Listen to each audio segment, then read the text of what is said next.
Olá, jovens do meu país. Sobretudo jovens que se identificam, se dizem de direita, ou neoliberais, enfim, afins, mais à direita dos assuntos.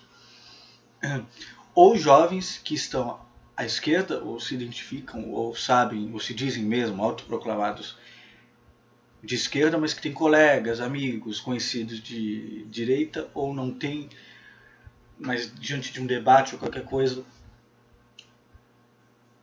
precisam de uma força. Ou professores de jovens, ainda em formação, ou eu sou jovem, ainda estou em formação, mas em constante formação, com 50, 60 anos ainda estarei. Ou adultos que têm jovens em casa, qualquer coisa assim. Eu preparei na minha cabeça, né, um vídeo, que é este que eu estou fazendo agora, e achei interessante compartilhá-lo com vocês, justamente por isso que eu estou fazendo. Veja, não tem nada a ver com conversão, ideologia, lavagem cerebral, ao contrário. Isso quem faz é a direita. E vocês vejam que toda a educação brasileira da nossa casa, da nossa família, é sempre pequeno-burguesa, né? É uma educação pequeno-burguesa. Não é de transformação social. E o neoliberalismo atual, o que ele faz? Que nem diz aquele filósofo sul-coreano alemão, que eu estou sempre citando ele aqui nos vídeos, em alguns textos, Byung-Chul Han. Ele diz nos livros dele, ele é um crítico do neoliberalismo e do hiperconsumo. Os fracassos do neoliberalismo nos fazem, ao invés de nos tornar revolucionários, nos torna deprimidos. Aí vem a ideologia, a autoajuda do neoliberal, né?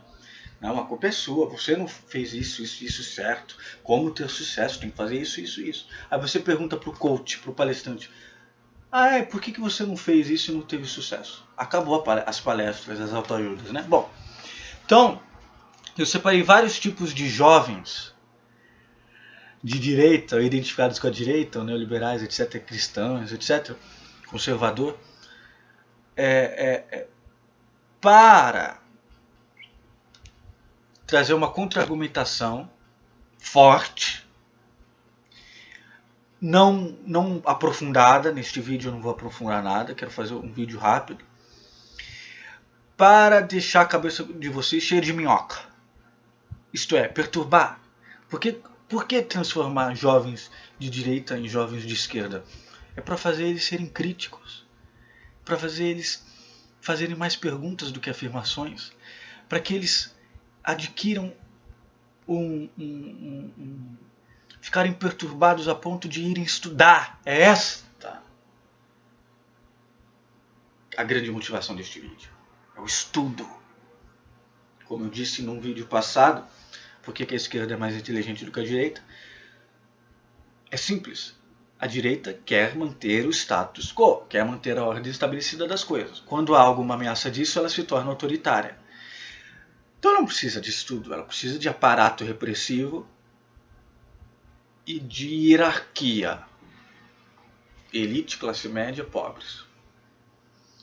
A esquerda, como ela quer uma transformação social, seja algo como uma reforma tributária, uma social-democracia democrática, etc., de distribuição de riqueza e de renda, enquanto a elite quer concentrar a riqueza e a renda, por isso ela usa a direita. Tanto a classe média de direita, pobres de direita sem consciência de classe, que se acham elite, mas não são, quanto os políticos da direita, conservadores e tal, e neoliberais, e os extremistas também, que aí é pior ainda, é quando a elite tira a sua máscara liberal e é fascista. Nos momentos da história ela sempre foi assim. Como também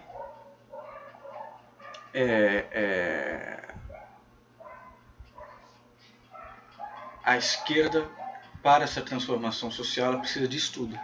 Para unir desenvolvimento econômico com justiça social, ela precisa estudar. Por isso que a direita tem arma na mão e a esquerda tem livros.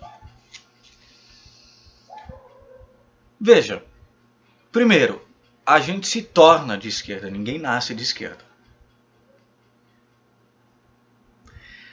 Há psicopatas na esquerda? se a psicopatia, como certos autores dizem, é genética, eu não quero discutir isso, mas vamos supor que seja genética, e não porque eu sou de esquerda, então tudo é construtivismo, tudo é construção social e tal. Não, pode ser genética. As minhas feições, o modo como eu me expresso é bastante do meu pai. Isso é genética, não é apenas porque eu fiquei observando ele e copiei. É genética. Eu tive mais tempo de vida com a minha mãe, sempre morei com a minha mãe do que com meu pai, que já estava separado, mas eu sou ele todinho, até na índole às vezes. Tá bom, é genética. Então, há psicopatas na esquerda como na direita. Então você não nasce de esquerda. Você se torna através de estudo. Através de estudo e de uma percepção de mundo. Em que uma noção de eu, de indivíduo, de família, de casa, de propriedade, não vem antes do resto do mundo, dos continentes, dos problemas, sei lá, da África, dos problemas dos refugiados nos Estados Unidos, dos imigrantes ilegais nos Estados Unidos ou na Europa. Quem é de esquerda vê esses problemas mais próximos, costumeiramente mais próximos deles do que os problemas da família, do bairro, da rua. Isso é ser de esquerda. É uma percepção de mundo, uma cosmovisão deleuziana, porque o Deleuze no abecedário que diz isso, de mundo, em que o mundo, o continente, etc., vem antes do que uma noção de eu, da minha casa e tal. Quando ser de direita é o oposto. Eu, a minha classe, a minha família, a minha propriedade vem antes do resto do mundo.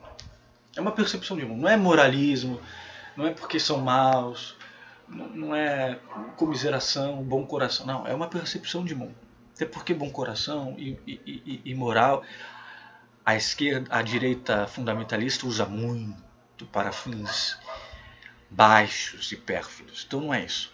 É percepção de mundo. Mas, como eu disse, eu queria já ter exposto isso no começo, mas eu falo demais. Há vários tipos de jovens, né? O conservador, aquele que defende a ditadura. Não faça isso, não seja um desses. São as gerações mais velhas alienadas que, dentro de um sistema alienado, que apenas torturava e matava na surdina. Por isso que elas não sabem disso? Não, nunca aconteceu nada comigo na ditadura. Se você é um jovem libertário, com senso crítico, que quer criticar tanto o PT quanto o Bolsonaro, e quer ter o direito de fazer isso, então vamos deixar de lado a ditadura, eu vou riscar aqui, porque isso realmente acho que ninguém que defende a ditadura estaria me ouvindo. Porque ultrapassa qualquer limite do caráter, da lógica, do estudo. Jovens extremistas, o cristão, aquele que se diz de direita, defende pautas de direita, aqueles que se dizem libertarianistas e acham que a culpa de tudo é do Estado. Esses não gostam de ser de direita, mas acabam sendo.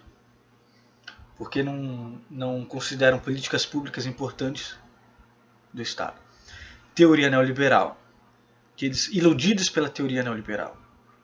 Bom, dei uma definição do que é ser de esquerda através da percepção de mundo e a questão do devir, os devires. Na filosofia é algo que todo grande filósofo se debruçou, o devir. Dizia o Heráclito, grande filósofo grego clássico. Ninguém se banha duas vezes no mesmo rio. Nós somos assim, mas não somos os mesmos. Nós mudamos. Este é o fenômeno do devir. Então, a maioria, o modelo majoritário, o homem adulto, branco, hétero, monoteísta, com dinheiro, poder e riqueza, este é o modelo majoritário. Até quando se vota, porque quando uma maioria vota, o que se pensa é num padrão, né? Esta maioria, esse modelo majoritário, ele é vazio, ele não tem devir. Ele não é ninguém. Todos os devires são minoritários. O devir mulher, devir criança, devir animal, devir inumano, devir trans, devir gay, devir bicha. O devir está aí. São vários devires. E todos os devires são minoritários. E a minoria são todos nós. A maioria é ninguém e a minoria são todos. Ser de esquerda, além da percepção de mundo que eu falei, é saber que tudo...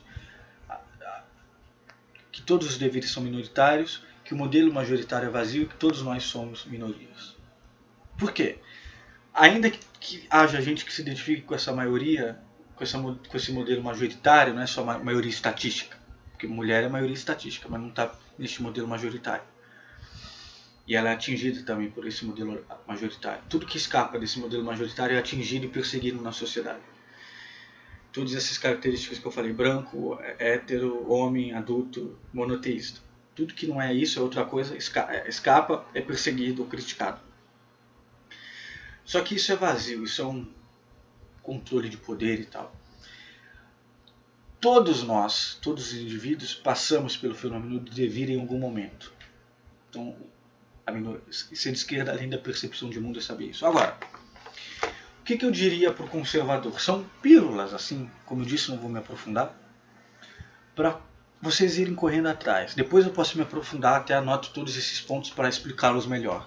Mas, por exemplo, o conservador. Como o próprio nome diz, conservador é conservar. No Brasil do Império havia dois partidos, né? O Partido Conservador, que era escravista, monarquista, e o Partido Liberal, que era muitas vezes republicano, abolicionista, etc. Isso se misturou muito. Hoje em dia há a aberração do liberal na economia, conservador nos costumes. É um papo de demagogo eleitoreiro. Porque liberal é liberal. Você pega The Economist, tem revista mais liberal e ela é a favor da liberação das drogas, descriminalização do aborto, a favor das liberdades. O liberalismo ele nasce como a favor das liberdades individuais e civis do sujeito, os direitos civis do sujeito. Nos Estados Unidos, sobretudo, mas aqui também. Contra qualquer autoritarismo. Essa gente não é liberal, é liberaloide de Araque. E há até uma crítica da esquerda que não é a crítica liberal nesses caras. É uma crítica pré-Olavo de Carvalho, etc. É uma crítica pré-moderna, pré-iluminista. É obscurantista o olavismo. É terrível. Não é nem liberal. É obscurantista, pré-moderno, pré-iluminista.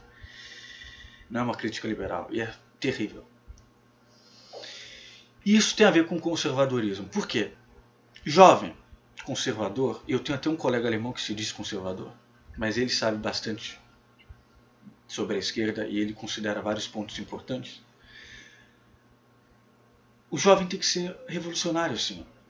Mas ele é conservador, esse meu amigo, porque ele pensa numa grandeza da Alemanha, que ele diz que não há mais, uma grandeza da Alemanha que não há mais, por causa desse progresso tecnológico, científico, industrial e até dos costumes progressistas, feministas, de piercing, isso e tal. E ele é conservador porque ele pensa numa grandeza anterior conservadora. Ele é careta, na verdade.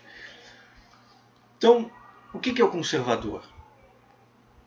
É aquele que ele quer conservar. Mas eu pergunto, não é mais lícito e não faz mais sentido transformar? Porque quando nós queremos transformar o status quo e a ordem estabelecida das coisas, é aí que a direita e os conservadores tornam-se fascistas, autoritários e fascistas. Há uma diferença entre autoritarismo e fascismo, mas eu não quero conceituar agora. O nazifascismo é uma linha de morte. Ele corrói, ele é autofágico. O autoritarismo não. Stalin foi autoritário, Hitler foi nazifascista. Por isso que Churchill e Roosevelt, os capitalistas, os aliados, se uniram a Stalin. Porque o nazifascismo ele se come a si mesmo. Chega um momento em que o fascista destrói os próprios fascistas e os próprios fascistas destroem o fascista e o fascista morre. Mussolini sendo cuspido na Itália, ou Hitler que com certeza seria pego pelos alemães e os fascistas que o idolatravam e seria morto, se é que não foi por isso. E ele próprio talvez tenha querido destruir todo o povo, já que estava no fim, no beco. Morrer por uma causa, se sacrificar. Todo o discurso do Hitler diz isso. Isso é a morte. Todo mundo que diz viva a morte é fascista. É diferente do autoritarismo. Então aí já vem a juventude fascista também. Sai dessa.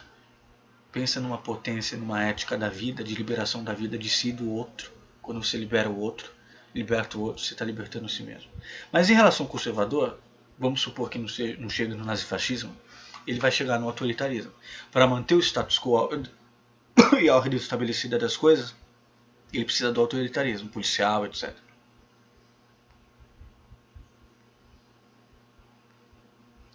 Mas precisamos transformar a sociedade, a juventude precisa transformar. E o conservador, ele é triste. É aí que eu quero provocar você com Spinoza. O conservador, ele é triste. Tiranos, juízes, padres são tristes. Sabe por quê?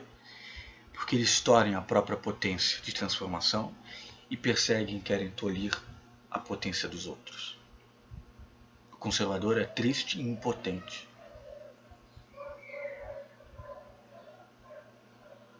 Ele é essencialista. A direita é muito essencialista. Ele não é construtivista. Mas a alegria, ela está na luta, na resistência, na transformação social, na oposição de qualquer autoritarismo. A alegria está na construção social. Criar ideias de transformação para o país. Isso é alegria. É construtivista. Mas para construir precisa estudar. Você quer ficar impotente, triste? Criar é importantíssimo para a esquerda. Há uma esquerda triste também. É aquela cujo poder é maior do que nós. Então eu jogo lance, eu falo que o presente é terrível e tal. Só quando houver um comunismo, um socialismo, ou isso ou tal, é que será bom. Pode ser que seja mesmo, mas isso é impotência também. E aí o conservador também é assim, como o meu colega alemão. Não, no tempo de não sei o que era melhor, agora é uma lástima. Isso é impotência, é tristeza. Spinoza viu isso muito bem. O Nietzsche e o Deleuze também. E isso é para o conservador.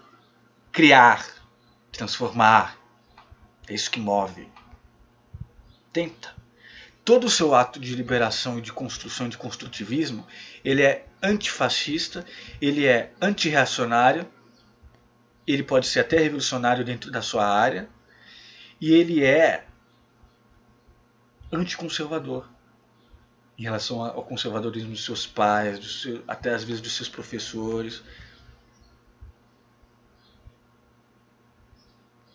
Então, o contravesso do conservador é o construtivista ou o revolucionário.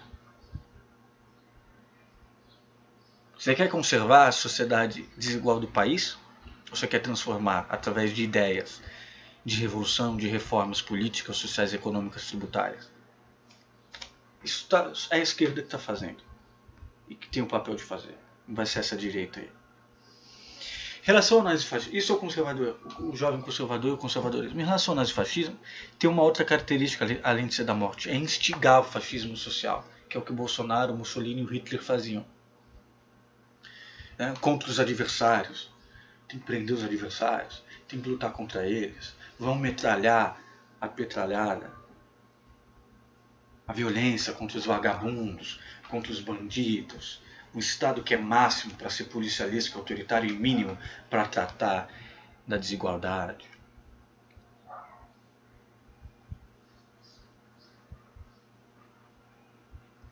Uma grande diferença entre a esquerda e a direita. A direita cuida das consequências. Quando a merda já está feita. Quando o problema é grave, pungente. Veja a violência assim. Violência urbana. Ou rural. A esquerda quer a causa. Qual que é a causa da violência?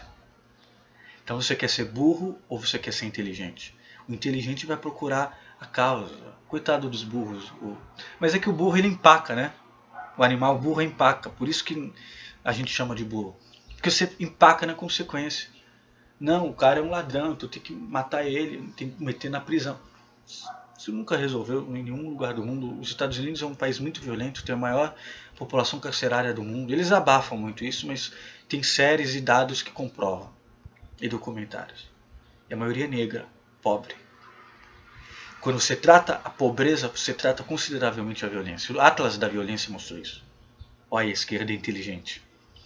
O Atlas da Violência mostrou que, neste ano de 2018, que as cidades e regiões mais pobres são 9 vezes, não são 8, 7, 6, 5, 9 vezes mais pobres do que as menos. Cidades mais violentas são 9 vezes mais pobres do que as menos. O que a gente vai fazer com isso? Dizimar esse povo? Ou criar cultura, educação para eles, distribuição de riqueza, permitir que eles sejam construtivistas também para resolver a violência? Ou vai ser mais guerra, mais violência contra a violência? E o tráfico também é a mesma coisa, é uma guerra inútil.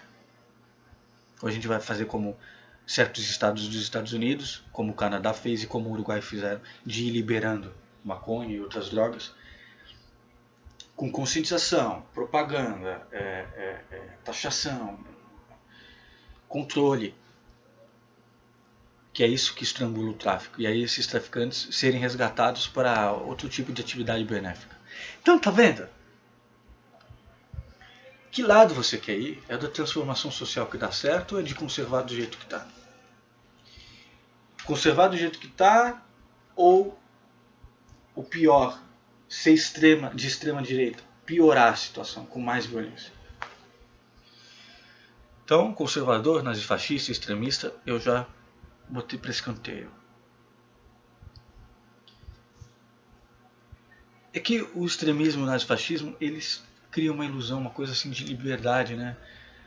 Esse moralismo, esse politicamente correto da esquerda, Pondé, Olavo de Carvalho, esses contribuem muito para isso. Politicamente correto, o moralismo da esquerda, não, é isso mesmo, então é isso, então vai e rasga a placa da Marielle Franco. E aí nós chegamos aonde? Um tiro contra o outro, um matando o outro.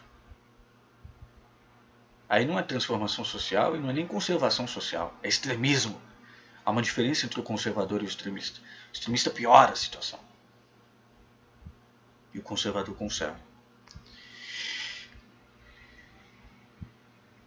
Então às vezes começa esses jovens lendo Pondé, Olavo de Carvalho, gostando dessa escrotidão, desse Danilo Gentili.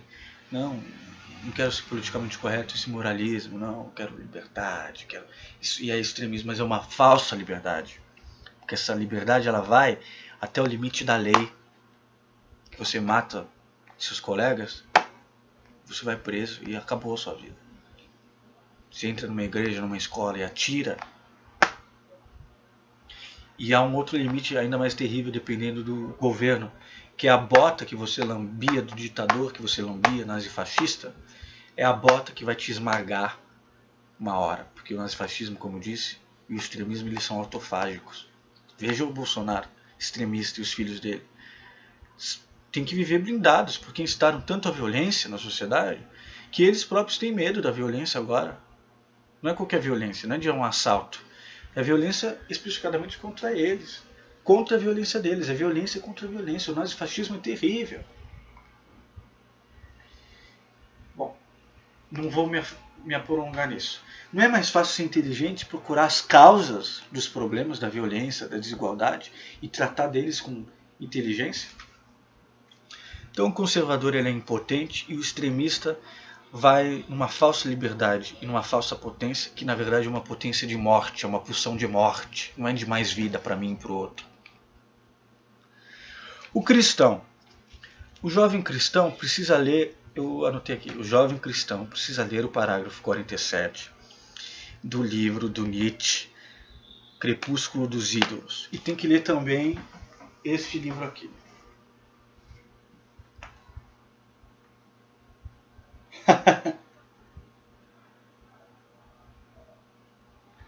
O Anticristo. Logicamente, ler é escrever, é anotar e escrever também. Ele critica bastante o socialismo também e algumas práticas da esquerda. Não havia essa nomenclatura direita e esquerda. Mas ele critica porque o que ele critica no capitalismo máximo? E é isso que vocês vão ler neste parágrafo 47, que sempre me perturbou esse parágrafo. É para mim uma injeção de ânimo, O Nietzsche ia adorar os orixás afro-brasileiros, porque o Deus deles não é extrínseco, é intrínseco, vai no corpo. Eles evocam a música, canto, comida. É o corpo. os neopentecostais e mesmo a Igreja Católica, mas sobretudo esses jovens neopentecostais evangélicos, com Bíblia e terno, eles perderam o corpo. O que é o corpo? Dizia o Nietzsche, eu só acredito num Deus que dança. O corpo é a potência. O pastor, às vezes até o padre, quer te tirar da sua potência, da sua liberdade, e te vender um modelo extrínseco, ideal e de céu, paraíso. Se você for assim, assim, assim. Se você não for, você vai para o inferno. É um jogo infantil, de recompensas. Sai dessa. Se liberta disso. Vai para o corpo. Leia o parágrafo 47 do Crepúsculo dos Ídolos. Jamais vou me esquecer do final. Nietzsche diz assim: o grande momento da humanidade foram os gregos, tá? Porque eles sabiam do corpo. O cristianismo foi a maior desgraça da humanidade por ter desprezado o corpo. Ele falava do catolicismo no geral, onde o corpo é o corpo na cruz, né, mortificado, é uma coisa mórbida. Mas os neopentecostais evangélicos é pior, é corpo nenhum, imagem nenhuma. Eles são iconoclastas, não gostam de arte, são antiestéticos. Sai dessa. Por que não querem o meu corpo? O meu corpo é lugar de poder, de fuder e de poder. A liberdade do corpo. O Deus que há no corpo. É lógico que eles falam que o diabo é o príncipe da matéria, porque eles querem escapar disso que o Spinoza, o Nietzsche e o Deleuze falam, que é a potência do corpo.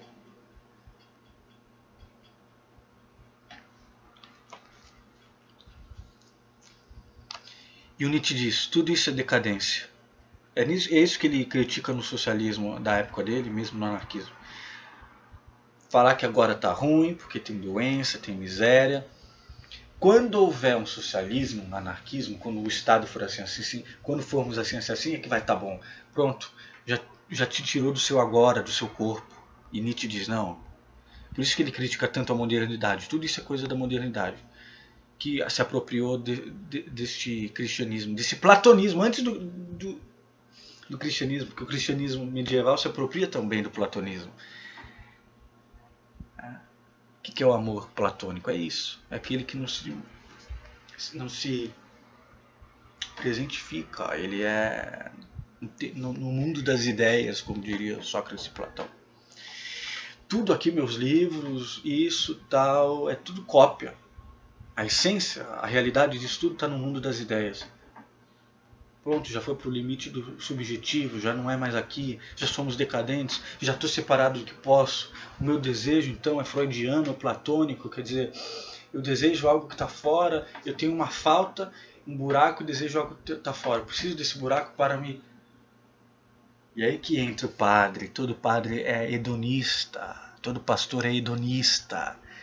Ele fala que você é desgracento, etc., que está tudo desgracento, mas ele te vende, te incute o desejo. O capitalismo faz isso com a propaganda. Né? Você está feio e tal, mas compre isso para se tornar melhor, o aceito, uma marca de roupa, algo que vai te embelezar e tal. E aí você preenche. E aí você se torna o quê? Escravo e obediente. Isso não é liberdade. A liberdade escapa disso. Vai no agora. Não. É uma afirmação do meu agora e do meu corpo. Então vai fazer artes, por exemplo, teatro ou dança, que mexam com o corpo. Tudo isso tira todas essas toxinas. Mas, para deixar sua cabeça cheia de minhoca, além disso tudo que eu disse, leia o parágrafo 47 do Crepúsculo dos Ídolos e o Anticristo do Nietzsche. O desejo, diria o Deleuze e o Spinoza, ele não é platônico ou freudiano, não é algo que está fora que eu preciso e uma falta, não. O desejo é construtivista. O desejo, ninguém deseja a liberdade, por exemplo. Não, você deseja ir para a praia, viajar, como? Assim, assado, de carro, de ônibus, de avião. Assim, com quem? Vai fazer o quê? Vai beber o quê? E onde? Nesse bar? Ali? Não, é isso. Você vai construindo agenciamentos e você vai se preenchendo. Isso é libertário. Isso é ser livre. E não ficar preso a alguém que te dá recompensas ou castigos, dependendo de como você se comportar. Você é idiota se você faz isso. Você está fora do seu poder. Você está num poder ilusório, que é o poder institucional, religioso, político. É o poder dos tristes, de quem caça potências. O poder que o Nietzsche falava, a vontade de poder, ele é produtor de potência e mais potência. Ele não cessa com um hedonismo, com um prazer que vem preencher e mata e se torna obediente. Não, ele é um fluxo. Bom, aí vem na área da economia. O jovem que se diz libertarianista, o capitalista sem capital. Ora, aí vem uma falta de consciência de classe. Você não é capitalista. Ah, sou capitalista. Não. Você é consumista. Pobre, sem consciência de classe, ou classe média que se acha elite. Mas não é elite. Por quê? Porque não tem os meios de produção. Você pode ter 1 milhão no banco. Você não é elite. Porque se a elite e quem está no poder financeiro, não só político, mas sobretudo no financeiro internacional e nacional, piorar a economia, você não tem mais emprego, não tem mais fonte de renda. Se fecharem sua empresa, você não tem mais fonte de renda. Você vai usar os 1 milhão até acabar. E aí? Aí você cai para a classe pobre. Esse é o grande terror e medo da classe média. Ela se acha elite, mas não é. Não tem os meios de produção. Não é a grande elite financeira capitalista e dos meios de produção. Então ela tem medo de cair para os pobres. Mas ela imita tudo, na arquitetura, tudo, nos gostos, ela imita, no modo de se vestir, ela quer imitar os banqueiros, os oligopólios, os monopólios, que é da elite. Mas não é elite. Você não é capitalista. Você é da classe trabalhadora. Ou da classe estudantil, não sei, mas classe trabalhadora. Pode não ser o operário clássico do século XX, do século XIX, marxista e tal, da classe operária, nas fábricas, pé de fábrica. Não importa, você é classe média ou pobre, classe trabalhadora. Então tenha consciência de classe. Você não é elite. E se você quer mudar seu status e mudar o status do país, você precisa começar a criticar a elite do atraso. E aí vem a minha sugestão de você ir ler os 3 grandes livros, a trilogia, grandiosa trilogia do nosso tempo, que é do sociólogo Gessé Souza. Ele trata exatamente das 3 classes clássicas do país. A elite do atraso, da escravidão à lava-jato, a classe média no espelho, que é justamente isso que eu disse, e é o mais recente. A classe média não tem a sua identidade. Por quê? Porque a classe média surge com a República, no final do século XIX. Não tinha classe média, era elite e pobre. E aí vem, e com o capitalismo, né, surge a classe média. E aí vem o outro, que é a ralé brasileira, os pobres. Leiam estes livros. Você não é elite. A não ser que se tem alguém da elite aqui me assistindo, que eu duvido muito. Porque a elite não quer ganhar dinheiro, lucrar. Não quer estudar. Libertarianista. Bom, isso é fácil. Não existe libertarianismo. Não existe sociedade sem Estado. O Gramsci diz, a própria sociedade civil é o Estado, de certa forma. Mas, pensando na burocracia, não há sociedade sem Estado. Não há. Ah, mas e a sociedade feudal? Havia um Estado explícito dos senhores com os servos e seus conluios. Sem contar o poder religioso, que era determinante no feudalismo. E a aristocracia é Estado. Mas, no momento atual, o que precisa entender é o seguinte, não existe capitalismo flutuando aí, nem neoliberalismo flutuando. Não existe capitalismo sem Estado. Pega qualquer coisa que se diga que é capitalismo, é um exemplo do capitalismo. Por exemplo, smartphones. Socialista de iPhone. Não. A União Soviética não ficou para trás na tecnologia. Por quê? Porque é do Estado. Nos Estados Unidos começa nos anos 40 e 50 a produção dos computadores. Onde? Nas grandes corporações capitalistas? A maioria delas nem existia. A Apple só vai comercializar o primeiro computador em 1977.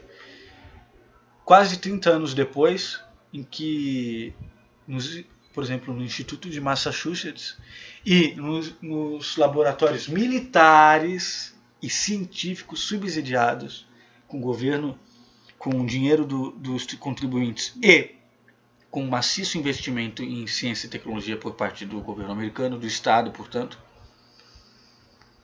é que começa.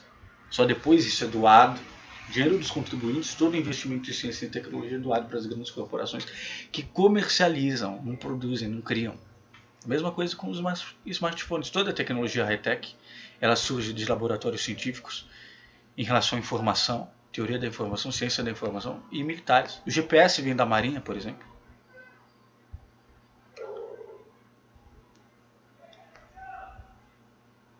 Cai por terra.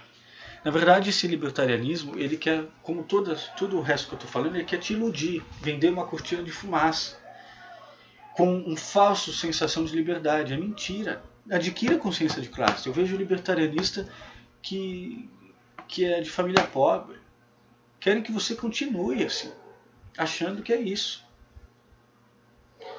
Que você não seja cidadão a ponto de criar políticas, inventar, criar, pensar em políticas públicas para a diminuição da desigualdade, por exemplo.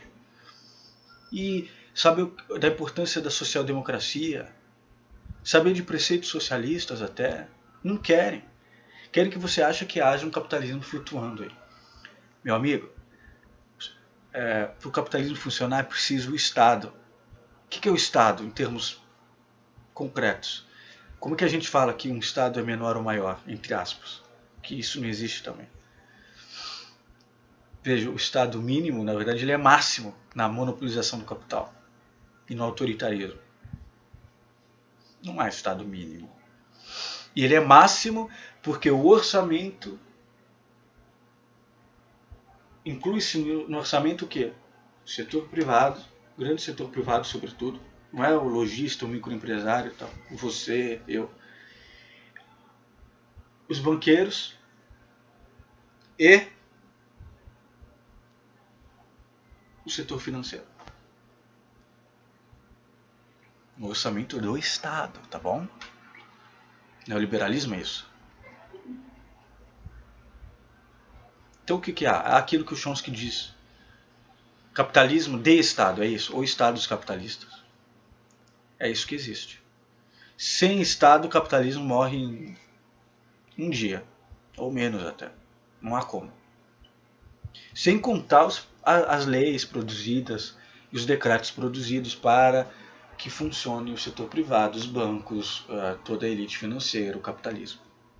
Sem contar as leis. Mas no plano prático do orçamento, não é mais interessante colocar nesse orçamento a classe média e os pobres, através de uma reforma tributária? Ou você vai achar que o mercado vai trazer tudo? E aí que entra a teoria neoliberal, que também é uma outra ilusão, e é com essa que eu vou fechar. David Harvey, ele diz, a teoria neoliberal é um fracasso. É um geógrafo inglês, com formação marxista e tal. Mas ele diz, é um fracasso. Por quê? Desde a crise de 2007 e 2008, o que nós vemos? A teoria neoliberal diz o quê?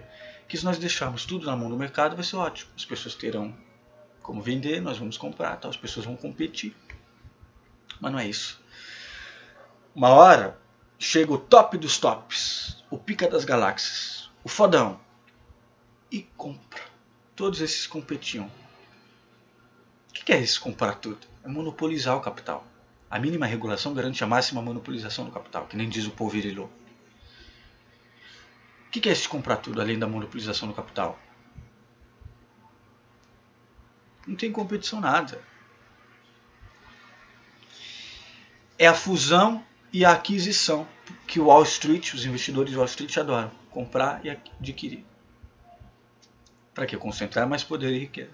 Então é uma farsa completa. Libertarianismo ele não existe. Mas a teoria neoliberal ela existe. E o neoliberalismo existe de ponto de vista prático, mas também são farsas. E o neoliberalismo, que nem diz o Byung-Chul Han, ele é ainda mais pérfido, porque todo o fracasso capitalista, todo o fracasso do neoliberalismo econômico, político, social, ele diz o seguinte: não, a culpa é sua, que não fez certo. Então o neoliberalismo, ao invés de criar revolucionários, ele cria deprimidos. Aí vem toda a autoajuda, os coaches, os especialistas, palestrantes, a fórmula do sucesso, como dar certo. Não, você não fez errado. E aí quer que te adequar de novo para se tornar obediente ao sistema. Ao invés de você criticar o sistema, criar pessoas pensantes para criticar o sistema e até governadores pensantes para quebrar com as oligarquias e com o sistema e transformar a sociedade através de estudo e de experiência com experiência internacional, etc. Em pouco tempo eu refutei tudo isso que é identificado com a direita. Há outras coisas? Acho que qualquer outra coisa que exista é correlata a isso, ou é consequência dessas coisas todas, desses pontos todos. Também não quero me aprofundar mais, mas eu acho que eu destruí grande parte dos pensamentos principais disso tudo. E não destruir para destruir pura e simplesmente, porque isso é burrice, é anarquismo burro. Até porque eu defendo social-democracia e o socialismo, uma revolução socialista. Que não tem nada a ver com a chinesa, nem com a cubana, nem com a soviética. Seria uma brasileira, mas não vai vir tão cedo. Sobretudo com essa extrema-direita burra que está aí, e com a direita brasileira conservadora, que é usada pela elite do atraso apenas para concentrar riqueza e desenvolver a economia de uma maneira só para quem tem 1%. Só para os 1% da sociedade. Então qual que é a minha prática aqui? Encher a cabeça da juventude de minhoca, até de adultos que não sabiam de nada disso que eu falei até aqui. Pode ser que eu ajude muito deles. Para que faça vocês viverem uma crise interna. Se eu pudesse, se eu fosse governante, eu faria este país viver. Nós temos crise social, de desigualdade, de pobreza, aumento da pobreza, que nem diz o IBGE. Nós temos uma crise econômica, de dívidas e juros, etc. E perigo da inflação. Entre parênteses, só para provocar mais ainda, Paulo Guedes, com a sua política neoliberal de política arrasada, política da terra arrasada, veja o Macri. A Argentina entrou em recessão. Cadê os neoliberais? Não, é o peronismo, é Cristina. Tem vergonha na sua cara. Vai ver o que aconteceu, o que o Macri fez pro Banco Mundial lá. E aqui vai vir o que? O FMI, Federal Reserve e o Banco Mundial também, com o bolsonarismo e 22 ministros malucos, sem experiência na administração pública. É isso que eles querem? Subservientes ao Trump, que é isso que ele quer? O Brasil precisa de uma soberania nacional e distribuição de riqueza. Então veja só, de toda a riqueza produzida, não é distribuir o salário das pessoas que nem alguns jovens acham, mas riqueza produzida, PIB, etc. Veja que o Brasil só usa 2% do PIB para áreas essenciais. E com a PEC do congelamento dos gastos em investimento, educação e saúde, isso piorou.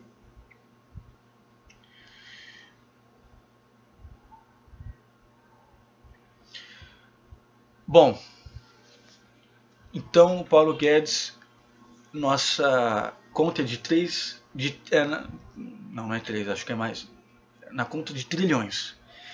Se ele vendesse tudo, privatizasse tudo, teria bilhões, não fecha a conta. Mesmo com um período curto econômico por causa das desonerações, não fecha a conta. E aí nós teremos o quê? Uma puta crise financeira do dinheiro que não fecha a conta, paga, mas ainda resta a conta, e na sociedade tudo arrasado, sucateado, educação, serviços públicos, estatais que são importantes. Como é que fica isso? Ele não vê isso, ele quer pegar o que ele puder e se safar, que também isso faz parte da direita, da nossa elite. Aí fica difícil, né? Dialogar com a canalice. Bom, só para finalizar, vamos supor que você tenha se aberto o suficiente, seja livre pensador ou até com seus estudos e com este vídeo, com outros vídeos meus, você se diga, não sou de esquerda. Só que não basta isso. Existe o grande desafio da esquerda. São 3. Que eu tenho escrito, vou escrever, assim como políticos de esquerda vão ter que se debruçar sobre isso. Figuras intelectuais de esquerda vão ter que se debruçar sobre isso. Como alinhar desenvolvimento econômico com justiça social. E um dos caminhos vitais é a educação. Instrução para todos, uma educação tendo como norte Paulo Freire, educação libertária. Paulo Freire, que é estudado no mundo inteiro, fazem estátuas dele no mundo inteiro. Recentemente foi feita uma na Suécia do lado da Angela Davis. E Anísio Teixeira, que pensava numa escola integral, laica, republicana, para todos, democrática, com pensamento crítico. Anísio Teixeira, Paulo Freire. Porque a educação também tem a ver com a economia, não só na mão de obra, criar mão de obras técnicas, não. Criar figuras pensantes, intelectuais, orgânicos, que nem diria o Gramsci, surgidos das classes baixas, para a política. Não só para serem políticos em estrito senso, mas para terem ideias e projetos políticos. É aí que vem a esquerda com seu construtivismo. A esquerda tem que ser construtivista. Criar seus projetos de educação, de descriminalização do aborto, legalização das drogas, políticas de reformas sociais, agrárias, etc.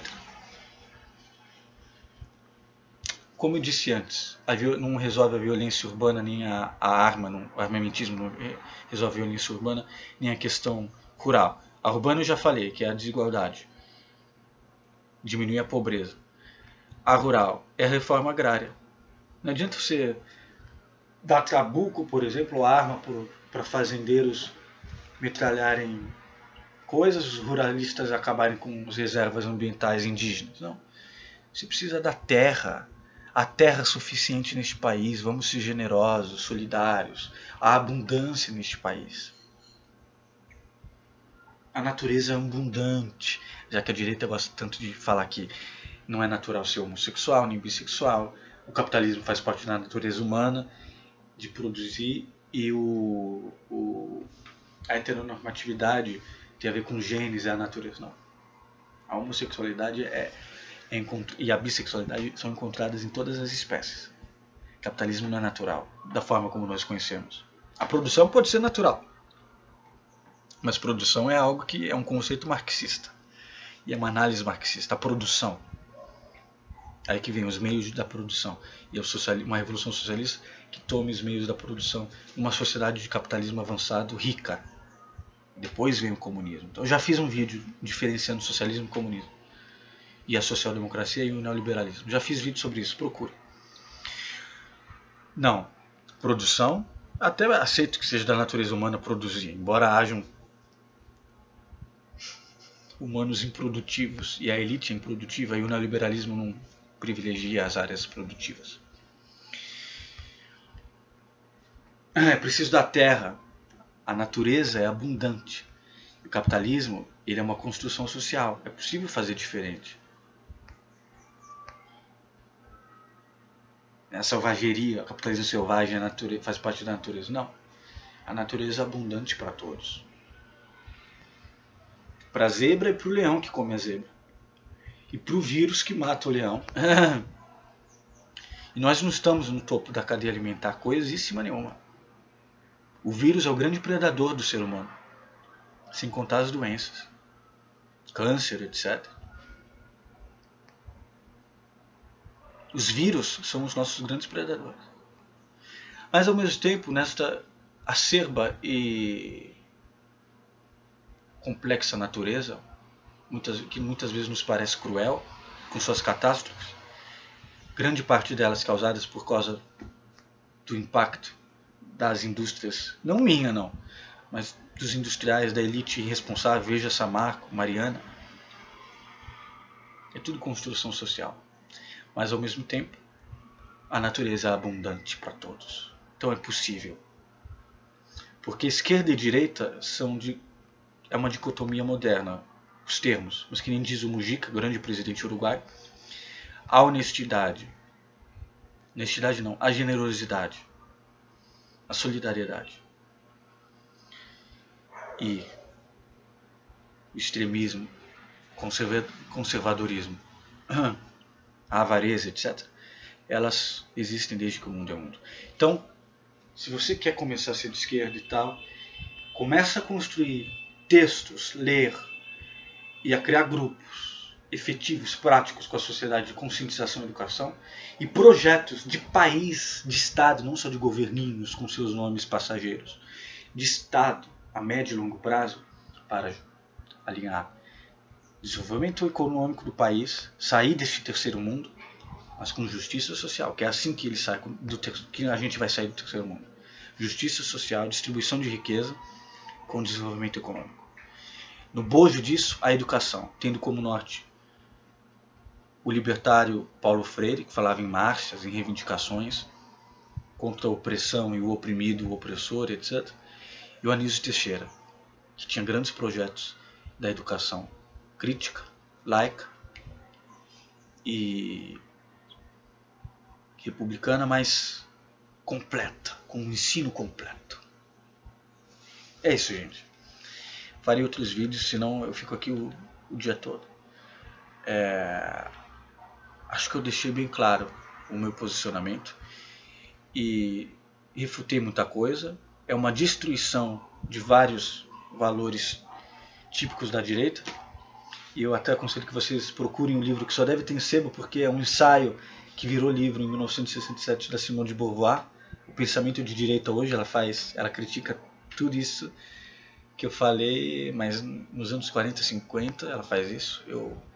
São os meus próprios estudos, tudo isso que eu falei, mas ela vai no campo da filosofia, da ideologia e do pensamento de direita. Não necessariamente no ponto de vista prático, como eu disse. Então é uma destruição do cristianismo, do neoliberalismo, do conservadorismo, do nazifascismo, do extremismo, do direitismo. É uma destruição construtivista, não é destruir por destruir. É pensar numa transformação social, em todos aqueles pontos que eu falei. Temos desafios pela frente, e eu, dentro ou fora do Brasil, estarei sempre investindo no intelecto, no caráter e na prática filosófica, artística e política.